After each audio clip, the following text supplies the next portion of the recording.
안녕하세요. 하루 필수 말씀 충전 하필 큐티 조종환입니다.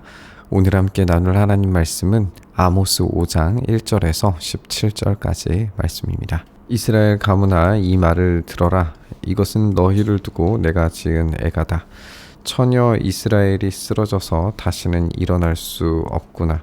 제 땅에서 버려졌어도 일으켜줄 사람이 하나도 없구나. 주 하나님이 이렇게 말씀하신다. 이스라엘 가문 가운데서 1000명이 싸우러 나간 성읍에는 100명만 살아남게 되고 100명이 싸우러 나간 성읍에는 10명만 남게 될 것이다. 이렇게 하나님께서 예고하십니다. 다시 일어설 수 없는 완전히 버려진 이스라엘이 경고되고 있습니다. 하나님의 이 경고에 따라서 이스라엘 백성들이 망하게 될 텐데 그들이 남게 되는 인원이 의미심장해요. 왜냐하면 1000명이 나갔는데 100명이 남고 100명이 나갔는데 10명이 남게 되니까 마치 이 11조 같은 모습이 보여지게 되는 거죠. 어제 본문에서 함께 살펴봤던 것처럼 이들은 하나님 앞에 11조를 바치긴 하는데 이 11조가 매우 형식적이어서 하나님께서 원하시는 것이 아니라 이들은 오로지 자신들이 얻게 될 이 복에만 관심이 있어요. 그러다 보니까 이 11조를 드리는 것이 마치 자기의 것 중에 10분의 1을 하나님께 드리는 것처럼 착각하게 되는 거죠. 그런데 11조의 원래 의미를 우리가 생각을 해보면 모든 것이 다 하나님 것인데 그 중에 일부를 하나님께 올려드리는 것이고 하나님께서 이 10분의 1을 다시 되돌려 주시는 더 넘치게 주시는 그런 개념이에요. 그러니까 이 모든 것의 주인이 하나님이시다가 핵심이 되어야 하는데 이들은 오로지 복받기 위한 형식적인 물질로 이 11조를 사용하고 있는 거죠. 그렇다면 전쟁 가운데 나아가는 이 1000명 중에 100명, 100명 중에 10명만 남는 것은 하나님께서 자신의 것을 다시 되찾아 오시겠다 라고 하는 선언으로 읽혀집니다. 하나님께서 자신의 것을 되찾으려 하실 때 어떤 것도 막을 수 없게 되는 거죠.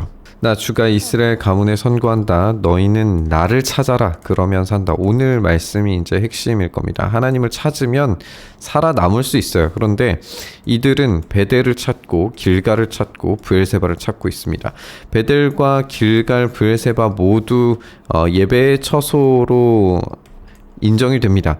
그런데 이들이 하고 있는 예배의 대상, 예배의 형식은 하나님을 예배하는 것처럼 보이지만 실상은 바알 숭배지였고 바알을 자신의 주로 섬기는 자들입니다. 그러니까 이 바알 숭배를 했을 때 하나님을 찾는 것도 아닐 뿐더러 하나님의 도움을 당연히 얻을 수가 없죠. 길갈 주민들은 반드시 사로잡혀 가고 베델은 폐허가 될 것이다. 이 예배의 장소 모두가 하나님께서 폐허로 만드실 공간들입니다. 오로지 이스라엘은 주님을 찾아야 됩니다. 그래야만 살 수 있어요. 그렇지 않으면 주님께서 요셉의 집에 불같이 달려드시어 베델을 살라버리실 것이니 그때에는 아무도 그 불을 끄지 못할 것이다. 마치 이 소돔과 고모라를 생각나게 만드는 말씀이죠. 그만큼 우상 숭배의 장소에서 벌어지고 있는 이 예배가 얼마나 탐욕적인가, 그리고 얼마나 불의한가, 이런 것들을 생각을 해볼 수 있게 됩니다.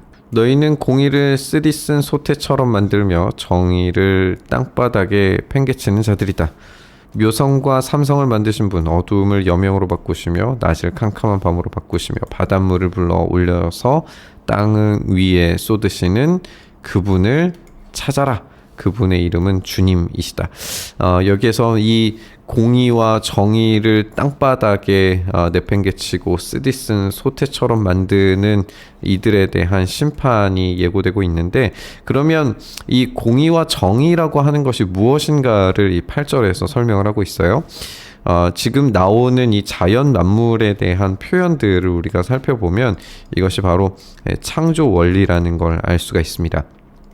창조 원리는 뭐냐면 하나님께서 그 적정한 구역을 만드시고 그곳을 채워가시는 일들이 하나님의 정의와 공의의 시작이라는 걸 우리가 알 수가 있어요.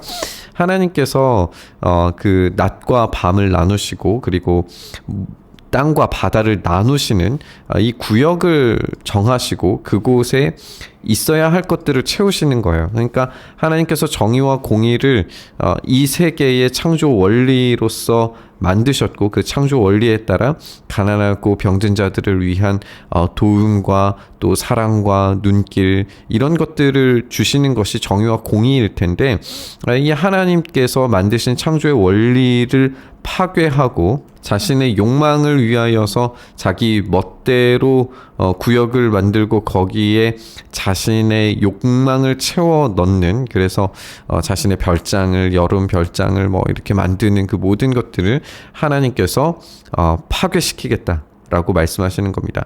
하나님의 창조 원리에 따라서 움직일 때 가장 안전한 거죠. 그분은 강한 자도 갑자기 망하게 하시고 견고한 산성도 폐허가 되게 하신다. 하나님께서는 한순간에 그 모든 것들을 다 파괴시키실 수 있는 분이십니다. 사람들은 법정에서 시비를 올바로 가리는 사람을 미워하고 바른 말 하는 사람을 싫어합니다. 하나님께서 원하시는 정의와 공의 이 창조 원리를 이야기하는 예언자들과 그리고 제사장들을 이 사람들은 미워함으로써 죽이려고 들고 있어요. 너희가 가난한 사람들을 짓밟고 그들에게 곡물쇠를 착취하니 너희가 다듬은 돌로 집을 지어도 거기에서 살지는 못한다. 너희가 아름다운 포도원을 가꾸어도 그 포도주를 마시지 못하게 된다라고 하나님께서 말씀하십니다. 이들이 얻으려고 하는 이 착취들은 하나님의 창조 원리가 아닙니다. 창조 원리를 벗어난 것입니다. 하나님께서 만드신 그 구역과 체험의 이 원리들을 파괴시키고 자기의 욕망을 따라서 이 돌로 집을 지어 자기의 것을 채우려고 해도 그 모든 시도가 실패할 겁니다. 너희들이 저지른 무수한 범죄와 엄청난 죄악을 하나님은 다 알고 계십니다. 너희는 의로운 사람을 학대하고 뇌물을 받고 법정에서 가난한 사람들을 억울하게 하였다. 이 정의가 사라지고 공의가 사라진 재판정을 하나님께서 재판하실 겁니다. 하나님의 재판이 임할 때에 이들 모두는 끔찍한 심판을 소돔과 고모라와 같은 심판을 받게 될 겁니다. 그러므로 신중한 사람들이 이런 때에 입을 다문다. 때가 악하기 때문이다. 너희가 살려면 선을 구하고 악을 구하지 말아라. 너희 말대로 주 만군의 하나님이 참으로 너희와 함께 계실 것이다. 하나님이 함께 하시기 때문에 하나님만을 찾고 하나님만을 구하는 것이 참된 보호의 원리입니다. 행여 주 만군의 하나님이 남아있는 요셉의 남은 자들을 불쌍히 여기실지도 모르니 다시 한번 이야기하죠. 악을 미워하고 선을 사랑하여라. 법정에서 올바르게 재판하여라. 정의와 공의 그리고 이 선을 사랑함이 연결되어져 있는 걸 우리가 보게 됩니다. 그러므로 나의 주 만군의 하나님 주님께서 이렇게 말씀하신다. 광장마다 통곡 소리가 들리고 거리마다 아이고 아이고 하며 우는 소리가 들릴 것이다. 사람들은 농부들을 불러다가 울게 하고 울음꾼을 불러다가 곡을 하게 할 것이다. 당시에 이제 이 울음꾼이 곡을 하게 되는 거는 전문적인 애국가들이 존재했다는 걸 우리가 알 수가 있는 부분이에요. 그러니까 전문 애국가들이 있었다라고 하는 것은 단지 어떤 농부들이 불러서 울게 하는 것이 농사가 망해서가 아니라 지금 실제적인 죽음이 이곳에 완전히 쌓여져 올라갔다라는 것을 말합니다. 한마디로 말하면 완전한 파괴로 도성 자체가 이 죽음과 비참함이 지금 흘러 넘치고 있다는 것을 알게 해주는 거예요. 포도원마다 통곡 소리가 진동을 할 것이다. 지금 포도원에서 나야 하는 것은 원래 향기로운 포도주의 냄새일 겁니다. 그런데 이곳에서 풍성한 열매로 말미암은 냄새가 진동을 하는 것이 아니라 통곡 소리가 진동을 하게 된다라고 이야기하면서, 그렇다면 여기에서 있어야 할 포도의 수확이 아니라 마치 이 피 냄새가 진동을 하게 되는 것 같은 이미지가 만들어지고 있는 걸 읽게 돼요. 한마디로 말하면 이 16절, 17절은 끔찍한 이 피의 심판이 일어날 거다라고 하는 걸 알려주고 계십니다. 내가 너희 가운데로 지나가는 날 이 모든 일이 일어날 것이다. 주님께서 말씀하신다.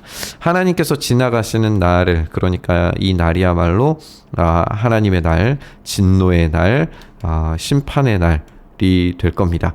이때에 피할 수 있는 유일한 사람들은 선을 행하는 사람들, 정의와 공의 안에 있는 사람들입니다. 그 안에 있어야 보호를 받을 수 있습니다. 이스라엘은 하나님께서 천지를 창조하시는 원리대로 틀과 내용을 나누시고 또 채우시는 분이심을 배우고 알아야 했습니다. 또 그 속에서 하나님의 정의와 공의가 사회 전반에 구획되고 채워져야 된다라고 하는 사실을 알았어야 했습니다. 하지만 그들은 도무지 정의와 공의에 관심이 없습니다. 이들에게 남은 것은 오로지 끔찍한 심판뿐이다라는 걸 우리가 읽게 됩니다. 남은 것은 선을 구하고 주님을 찾는 사람들 뿐입니다. 그것만이 유일한 피난처라고 제시되고 있습니다. 세상의 악을 처단하시고 멸망을 시키실 때 오로지 주님을 찾는 자들만이 하나님의 보호 아래에서 안전하게 될 겁니다. 우리는 세상의 종말이 눈앞에 다가왔음을 기억해야 합니다. 오로지 십자가만이 우리의 유일한 피난처입니다. 주님께 피해서 가장 안전한 피난처를 얻는 사람만이 유일한 하나님의 은혜를, 하나님의 사랑 가운데 하나님 나라를 경험할 수 있게 될 겁니다. 하나님의 완전하고 새로운 창조 질서 안에 들어가는 것은 오로지 십자가 안에 피하는 사람들 뿐입니다. 우리가 정말 정의와 공의를 우리의 능력으로 실현해낼 수 있는가? 그리고 그 하나님의 진리를 온전히 수호할 수 있는가? 그 선을 완전한 방식으로 사랑할 수 있는가? 그것은 우리로서는 불가능한 일처럼 보입니다. 그러나 십자가가 그 선함의 완성이었고 정의와 공의의 실천이었다라는 점을 우리가 생각을 해본다면 십자가로 피난하는 것이 왜 그렇게도 중요한 우리의 피난처가 되고 또 능력이 되는지를 생각을 해볼 수 있습니다. 오늘 주님 안에, 그 십자가 안에 다시 피하기를 바라며 정의와 공의가 주님께서 이 땅 가운데 심판을 내리시는 그 날이 속히 올 수 있기를, 그래서 하나님께서 불쌍히 여겨주심 안에서 하나님의 그 정의와 공의가 온전히 실현되는 시대를 우리가 맞이할 수 있기를 간절히 바라고 소망하며 우리 묵상의 자리로 나아가시죠. 주님, 우리의 연약함을 불쌍히 여겨주시고 주님 우리를 긍휼히 여기셔서 주님의 정의와 공의가 이 땅 가운데 온전히 실현되는 날을 우리가 경험할 수 있게 하여 주시옵소서. 그러나 우리의 힘과 우리의 능력과 우리의 의지로 정의와 공의를, 그 선을 사랑함을 온전히 행할 수 없다는 사실을 또한 고백합니다. 그러니 주님, 우리의 한계 있는 것들 속에서 정의와 공의를 찾는 것이 이제는 더 이상 버거우니 주여, 주님의 나라가 속히 임하셔서 그 모든 것을 완성시키실 주님의 때를 우리가 하루빨리 만날 수 있게 하여 주시옵소서. 그렇게 주님 속히 오셔서 우리를 다스리시고 또 통치하여 주시옵소서. 행하시기를 간절히 바라고 소망하며 우리 주님 예수님 이름으로 기도드리옵나이다. 아멘.